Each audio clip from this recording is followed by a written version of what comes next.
Magic is a very touchy subject with my family, considering they don't believe. I had hoped that they would find my powers to be a blessing, but it only made them hate me more. I wanted to be normal, but I loved the feel of magic, the thrill of a performance. And in my spare time, I studied all of the great magicians, from Houdini to Penn and Teller. It wasn't until I met him did my magic become very real. It was about 12 years ago.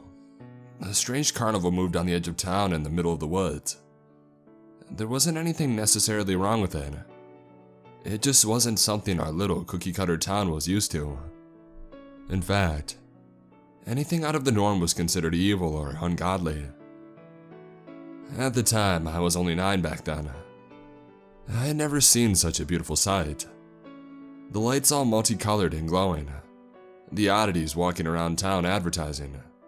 The smell of kettle corn and candy. I really wanted to badly go. But of course my family forbade it, saying how awful carnies were, and how they did unspeakable and horrible things. The carnival was to stay in town for only a couple of weeks, but it slowly turned into months. And soon enough, people had gotten used to it being there, and forgot of the dangers the carnival brought. The first time I went, it was a Sunday night. My older sister, who I think was 16, decided to take me to the carnival with her boyfriend, instead of babysitting me like my mom told her to. It was then that I saw it. I saw the red and yellow flashy sign say, Carnival de Magie.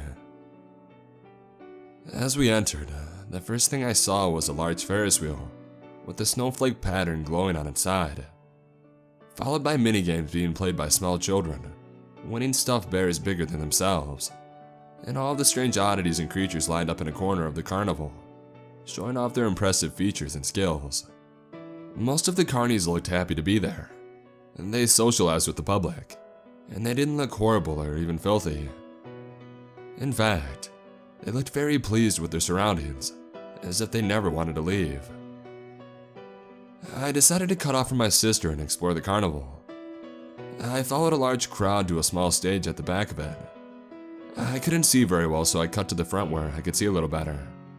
And there, right in front of me, I saw him.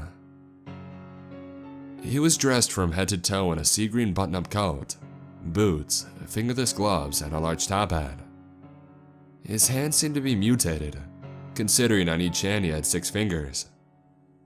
His hair was an unnatural, fiery orange, his skin a slight pale green, and on the bridge of his nose sat rounded purple glasses, giving his eyes an eerily yellow glow.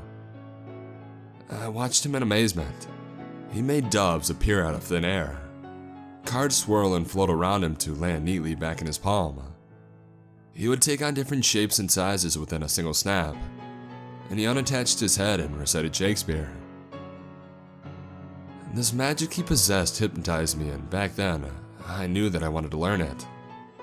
Not the kind where you put a cloth down and make things appear, not just a bunch of card tricks, but this kind of magic, the real kind. He gave a bow and left as soon as he had came. The audience applauded his work and started to slowly move on, but I couldn't help myself. I stayed there at the stage waiting for him to come back. I wanted to know his secret. But that's when I heard a few boys over to the right of me near the oddity corner. "You stupid fake. You're nothing but a grown-ass man in a dragon suit." The dragon in the cage cowered and trembled. They threw confections at him and small stones. For some reason, this made me quite angry. I could feel my anger burning inside like a blazing wildfire. How could they hurt something so vulnerable without remorse? I couldn't let them hurt such a defenseless creature. I ran over and I pushed them aside, putting myself in front of the cage as a shield. "Leave him alone. He is real. What did he do to deserve that?" The boys just laughed at me. "You're just stupid. Everybody knows that dragons are real, and neither are any of these oddities. They're all just a bunch of fakes." I started to cry, but I kept my face as hard as my clenched fist. not giving them the satisfaction of my emotions. They are real. Just because you're too dumb to believe in them doesn't give you the right to hurt any of them. They're just like you and me. The tallest boy came to me and pushed me to the ground, laughing. How is this for real? He raised his fist as if to punch me, but his body went flying backwards before he could touch me. Why don't you boys go shove off?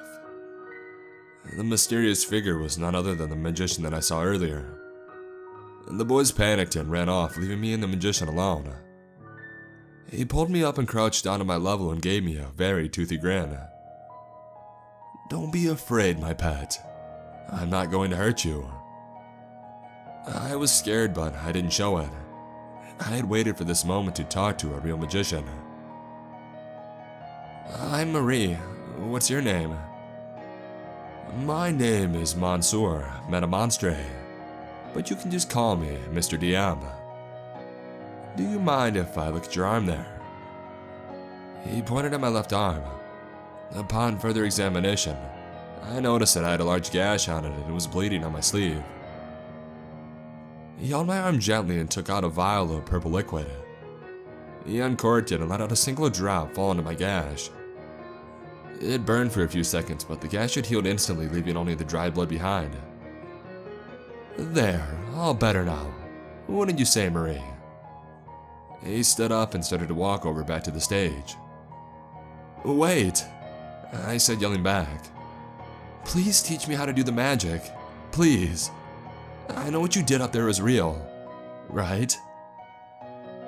He looked back at me, but instead of a happy look, he looked at me as if I had just offended him in the most displeasing way possible. It's better off not going down that path. I've had many students, but they all left. They forgot what real magic was, and started to go on television and the Las Vegas shows. You will end up the same and die not knowing true magic. His tone at the end was filled with poison. I had to convince him to teach me. I wanted this more than anything. What if I promised? He still didn't believe me. Like I've never heard that one. I thought about it and thought until... What if I make you a deal? What if not now but later, when I'm an adult, you come back and if I'm not into real magic anymore, you won't have to ever see me again. How about that? He stood, puzzled in thought. But after a few seconds, he looked at me and said, We have a deal, but only under my conditions. A contract materialized in his hand. The rules were simple enough. Dedicate myself only to magic, not allowed to have any relationships without his consent. Taking care of the carnies like family. The last rule had me a bit scared. Under no circumstances was I allowed to leave the carnival without his presence, and if I was to say, die in a tragic event, he would resuscitate me with any means necessary, so that I may continue to live and serve. I looked up at him after reading it. What does resuscitate mean? He looked over me with a small frown. It means if you die, you will be brought back to life just as you are now. No more, no less. If you don't want to sign, nobody's forcing you. You are free to be whatever you want. And even after you sign, you can always change your mind by not coming back. I gave one more glance at the contract. I saw no real reason not to sign. I took the feathered pen and I signed my name in red ink. The contract vaporized.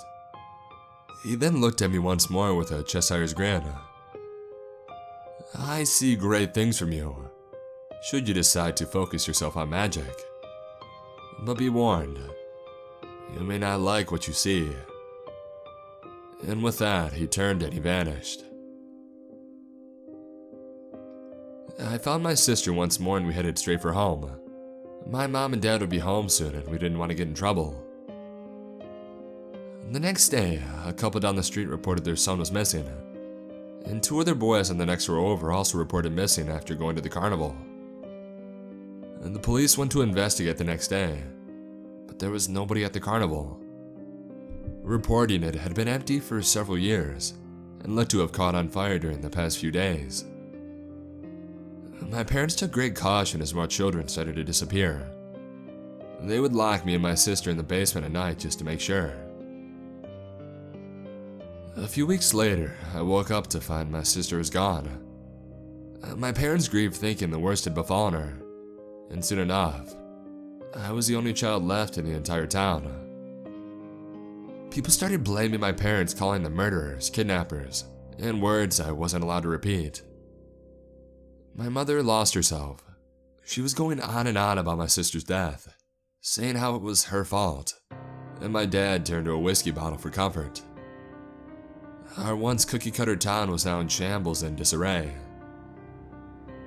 And then one night, they came for me. A loud bang rang through my ears as the basement door was knocked in. Two grown men grabbed me tightly and brought me to the surface. "Let me go, you're hurting me," I cried. I could hear people chanting outside.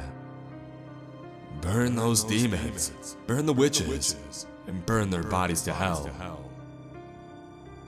The front door opened, revealing my worst nightmare. Both of my parents had been tied to separate stakes and were charred and still burning.